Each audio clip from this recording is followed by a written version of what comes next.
Have you ever really sat back and asked yourself, at what point do you stop striving for more money and transition to something perhaps more meaningful or more useful, such as power? What's the difference between being rich and being wealthy? Is there a difference? I think when it comes to stacking, metals in general, and the concepts that kind of play into stacking precious metals, those are actually really important questions. Why? Well, first and foremost, if you've been a stacker long enough, you've probably heard the mantras 1,000 times. This is, stacking precious metals helps you build wealth. Be your own bank. Be outside the system. But again, are those things really true? Well, in the current society that we live in, not so much. Let's take be your own bank. Again, as my last video talked about, are you really ever your own bank if you stack precious metals? No. You are saving money, but you're not a bank. Why? Because a bank makes money off of the assets that they have. Now, you could argue that the bank counts fiat currency as an asset, but again, they make money off of that. Gold and silver, you holding your own gold and silver, as far as the current environment that we live in, you're extremely limited as far as, how much you can build from your set wealth. Okay, well, think about the next part of it. Build wealth. Now, ask yourself, will you ever really build wealth through gold and silver?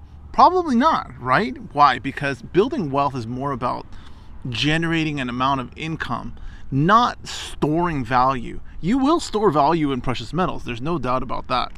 Will it help you store value and keep value? Yes, over a long period of time, you can store value in precious metals. And, some say you can keep up with inflation. That's definitely arguable, or let's say debatable. But the bigger thing is, what does it really mean to be wealthy? Is it something that you can quantify, as far as like a set dollar amount? Interesting thing, when you think about rich people versus quote unquote wealthy people, what constitutes a wealthy person? Well, at a certain point, right, you have enough money where you don't worry about income anymore. You don't worry about, taking care of your basic needs or even your, passions, hobbies, all those different things. There's just a certain amount of money where, you really don't have to worry about that within reason. Even then, for some people, it's completely, outside of reason.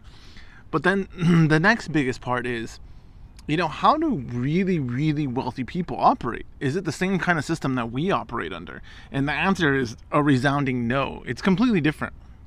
For example, rich people, not even rich people, wealthy people, like insanely wealthy people, because again, we value their assets as a measurement of fiat, right? We don't say, well, Elon Musk is worth, 90 million ounces of gold. Nope, we measure it on fiat dollars.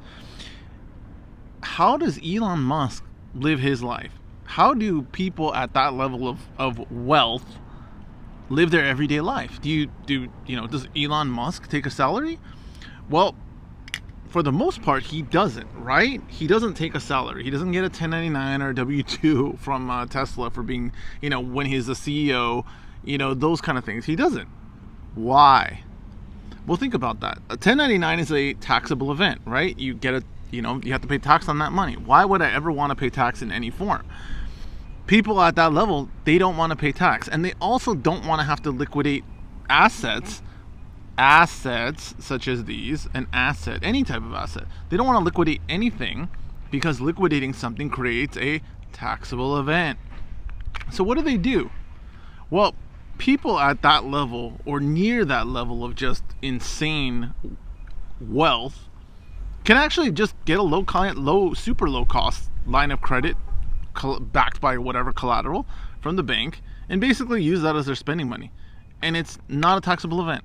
They don't have to liquidate their assets. They just pay, from, whatever cash or other assets they have to pay that loan. But they don't live the normal life that we do. Now, I would argue that a rich person still does live in the same system that we live in, the normal people, of having to finance their lifestyle. You can be rich, but still have all the worries of a poor person. You still need to pay the bills. You still need to, figure out how you're going to, attain your hobbies and your goals and that kind of stuff. It's completely different. But I think that's one of the traps of silver and gold, and who it really appeals to. This kind of stuff, I would say, appeals to to be perfectly clear, to the poorer end of society. It appeals to you as some sort of a gateway to kind of put you in the godlike status of the super, wealthy, super elite. But it's not. It could be actually a trap of being, lower income, lower end of society, lower asset. Now, again, as with anything, right? There's the exception to every rule. So it's not straight across, this is what's going to happen to you. But it's something to consider. Again, even stuff like this, there's a full mechanism of people making money off of you. The miner's got to make money. The bullion dealer's got to make money. The coin shop's got to make money. Everybody's making money off of who? Off of you as a purchaser of metals, the end user. Now, you could take that a step further and say that, if you took the time to buy and sell, precious metals or take advantage of price arbitrage, you also could make money. Yes, you could. But again, is that really your day job? Are you spending your time doing that, or is it kind of more of a byproduct? It's the interesting thing about these mantras, like I said, such as build wealth through precious metals. Is there really a path to build wealth through precious metals? The short answer is no. You are not going to become rich through precious metals. You can hoard, you can stack, you can do whatever you want. It's not going to happen. To get to actual wealth, it would require different mechanisms. But again, as the regular people, this is the kind of stuff that appeals to you because it's sold to you as a gateway to be able to get it. And it's attainable. You can go ahead and buy your $30 ounce of silver. You can go buy your, $2,000 ounce of gold. It's attainable. And it does make you feel like you're making progress. But in the end, like I said, does it keep you where you are more than advance your goals? That is one of the biggest things that's lost on the stocking community.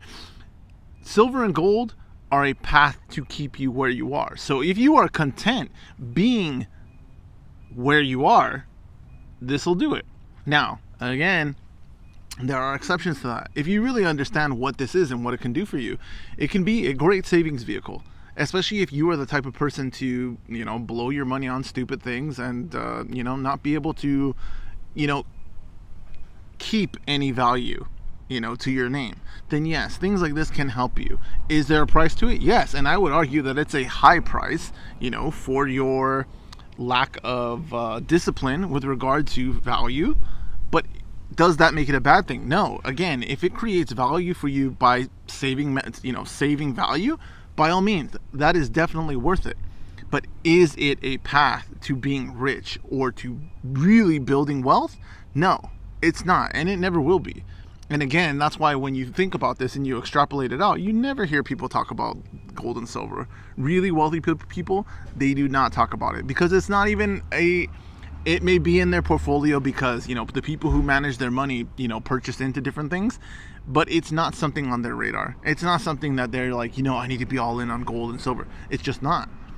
And for good reason. Again, the utility of something like this at that level is just not, it doesn't make any sense. Now, that may run contrary to a lot of the shills out there who say gold and silver, gold and silver, gold and silver.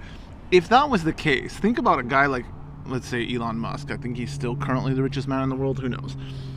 But think about that. Wouldn't it be to his benefit to just chalk up all the gold and silver he could get and maintain that value? Wouldn't he want to do that? No. Well, there would be a whole other list of implications why he can't do that. First of all, if he did start selling off his stock, which is, again, the vast majority of his wealth, then of course, every time you sell, 100,000 shares, it brings the price down and you just start diluting the market. So there's that. But secondly, again, the point when you're wealthy is not to preserve that value. The point is to keep consolidating more value and more power. It's the way the system works. And so there is a transition there between being a normal person to becoming rich to becoming wealthy. They're completely different things.